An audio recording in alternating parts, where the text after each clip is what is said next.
আসসালামু আলাইকুম, জুম্মা মোবারক। আপনারা অবগত আছেন সরকারি নির্দেশনা অনুযায়ী শুক্রবারও আমাদের সকাল 10টা থেকে রাত্রি 8টা পর্যন্ত শোরুম খোলা থাকবে।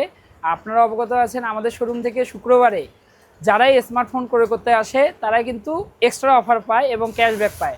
সো আপনারা যারা শুক্রবারে এক্সট্রা অফারে আইফোন 17 প্রো ম্যাক্স, আইফোন 15 এবং আইফোন 14 এবং হচ্ছে আপনার নাথিংয়ের 3A লাইট, পিক্সেলের 7 প্রো, তারপর হচ্ছে হনরের 400 এবং ইনফিনিক্সের নোট 50 প্রো প্লাস এবং আপনার হচ্ছে ইনফিনিক্সের নোট 60 প্রো, এছাড়া পাচ্ছেন স্যামসাংয়ের S26 আলট্রা সহ যে কোনো ব্র্যান্ডের স্মার্টফোন ক্রয় করলে থাকছে নিশ্চিত টি শার্ট, ইয়ারবাডস আর নগদ ক্যাশব্যাক তো থাকছেই। সো অভাবনীয় অফার শুক্রবারে লুফে নিতে আমাদের শোরুম আরাফা টেলিকম চলে আসবেন। আমাদের শোরুমের ঠিকানা আরাফা টেলিকম, সার্কুলার রোড, দাসবিকে মোড়, গাইবান্ধা। ধন্যবাদ।